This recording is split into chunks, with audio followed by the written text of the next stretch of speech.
Make your point on the News Hour. Join Arnab every night on the News Hour with your question. Ask your question and join the debate. Death toll has now risen to 21 in a series of clashes between protesters and security forces in Kashmir.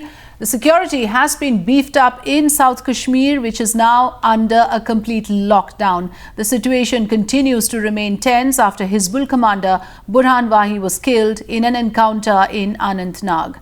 Mir Farid tracking the ground situation for us. Yes, Farid, update us with all the latest. I believe South Kashmir is in a state of complete lockdown. To what extent is normal life crippled? And I believe the Home Minister is now taking interest in the entire situation and has called up the Chief Minister of Jammu and Kashmir, Mehbooba Mufti. Yes, that's right. And in fact, let me first bring you up to date with the situation right now. Since morning, thankfully, there hasn't been any major incident of violence reported, but that has been the trend. The mornings have been relatively quiet, but as the day progresses, the violence builds up. Now, yesterday, the problem was that as we had been fearing and cautioning the government about the fact that this violence can spread, and we saw this violence in Ganderbal, Bandipora, Budgam areas, which were calm, relatively calm in the last 2-3 days, but yesterday they also saw major violence. So that really is the biggest issue and the biggest worry right now.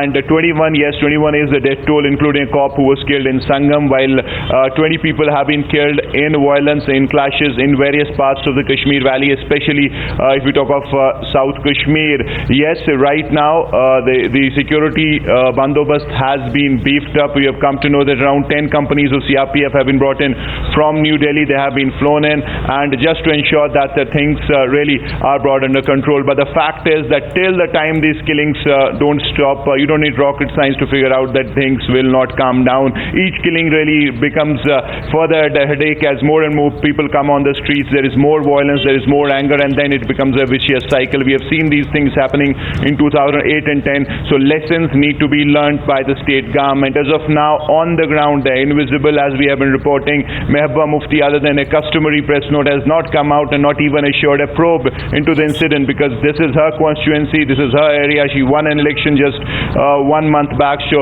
it is her responsibility. It is the responsibility of the MLAs, be it of her party or other parties, to go to the areas and pacify the people.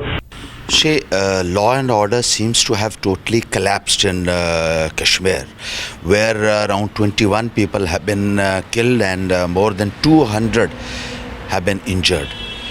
This is all because of the soft policies of the government towards the separatists and the subversives. Right from day one, when this government was formed, the Chief Minister made a statement that the elections have been possible in Jammu and Kashmir because of the support of the militants and Pakistan and other separatists.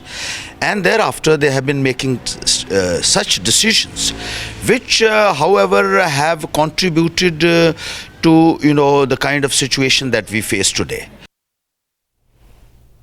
ये कश्मीर की सरकार की नाकामी है। कश्मीर की सरकार लगातार ऐसे मुद्दों को हवा देती रही है और इस तरह की गड़बड़ियों के लिए ज़मीन तैयार कराती रही है, और उसके बाद फिर अपनी हताशा जतलाते हुए केंद्र से नए कंसेशंस और नई मांग करती रही है इसकी आड़ में।